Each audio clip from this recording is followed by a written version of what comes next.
I need to create renderings, but the problem is I'm stuck with this 2D floor plan, and I don't have any time to 3D model the space.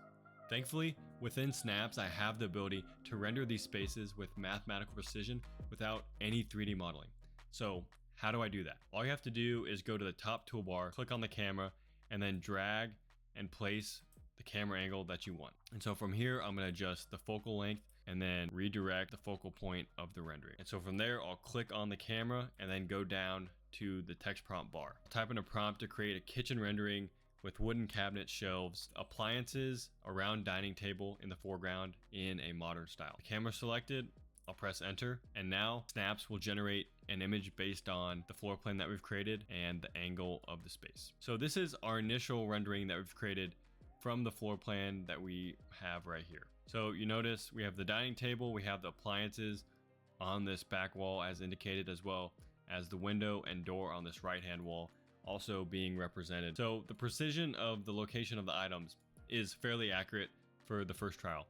But let's go ahead and try another option. So this time, let's go for a rendering in more of a Tuscan style with the dining room table, the rug under the table, some cabinets and appliances. And what's nice about Snaps is it starts to create these nodes connecting the floor plans to the rendering, so you can start to easily organize the items that you've created. And so within roughly 10 seconds, we've created a new rendering style within Snaps. We've got the updated Tuscan style with a rug under the dining room table. Now let's go ahead and drop in another camera and start a rendering for the living room. So I placed the furniture roughly how I want it, and notice how accurate the furniture has been in the renderings compared to what we have in the floor plan. So this time, create a living room in a boho style with a couch, side table, and a TV with a stand. So there we go. We got our living room space for the floor plans that we've created. But let's take it a step further. I'm not a big fan of this first rendering we created in the modern style with the olive walls. It's a little similar to the stainless steel that we have, and I don't think it necessarily fits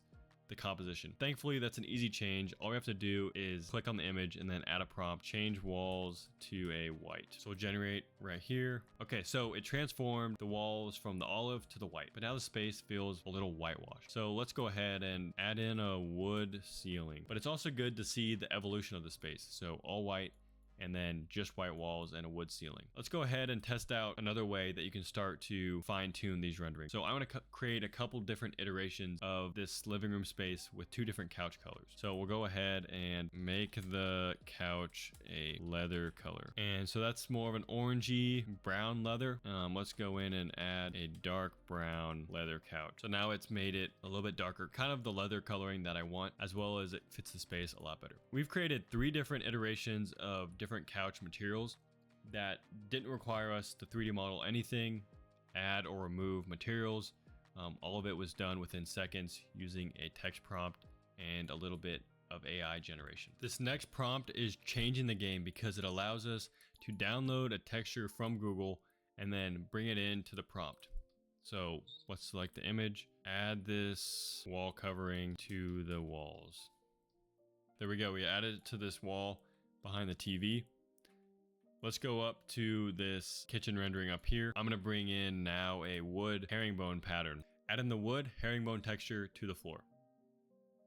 So it changed the floor type into that herringbone wood texture. Just like that, no Photoshop required. Pretty simple. For this next prompt, let's add in a painting to this back left wall. So we'll go ahead, click on the rectangle selection, drag roughly the size that we want, select the rectangle, and let's go add in a painting. So there we go. On that same wall in the rough area that we selected, we now have a painting. But let's go ahead. What if we wanted to remove this planter and the side table right here? We can also do a similar thing where I'll go ahead and select the area, type in remove this side table and plant. But there's the result. We have successfully removed the side table and the plant on top of that. For a while now, there's been something I've wanted to add to this rendering, and that's some lighting above the dining room. So I'm gonna go to Google, search, let's go and download this pendant light. I can also just copy and paste instead of download. Go ahead, paste it here, add in the pendant light over the dining room table. And while that's rendering, let's find a secondary option that we can kind of bring in there. That doesn't really fit the space. What if we did something like this? Okay, go ahead, copy. Make sure it has a transparent background. It works 10 times better within the space. Okay.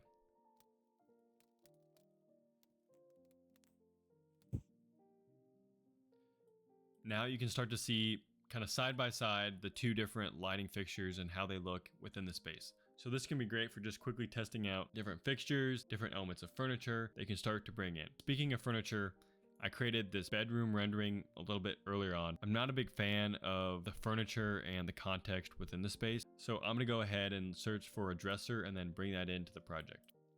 Thankfully, all it takes is a quick Google search. I kind of like this dresser here. Let's just try something out pretty quickly. Copy the image.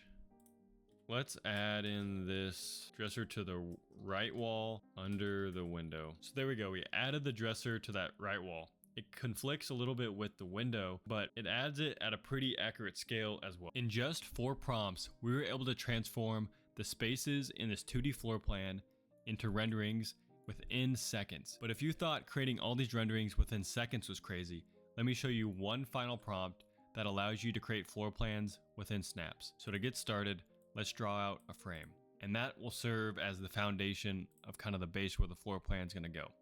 But what you really need is to draw a rectangle, and this will be the boundary of the floor plan and the sizing that'll it'll base off of. So we'll do a width of 8 meters and a height of roughly 6 meters. Select the rectangle and then type in a prompt for a 2-bedroom apartment.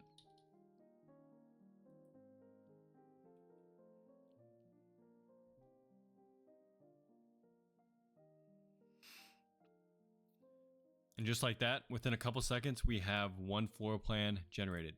But the nice thing about Synapse is it allows you to do multiple iterations within seconds. So I'll draw out another boundary. Let's go for a 1-bedroom studio apartment. So there we go. We got 1 bedroom, got a bathroom, a living room, and a kitchen. But let's go ahead and do one more floor plan iteration. This time we'll take up the whole frame. We'll do like a 3-bedroom apartment. We got 2 bathrooms and 3 bedrooms in this apartment. And within a minute, we created a 3-bedroom, a 2-bedroom, and a studio apartment, along with all these renderings, all within Snaps. So if you want to give Snaps a try, click on the link in the description to get up to 600 free credits and start today. Thank you guys for watching, and welcome to the grind.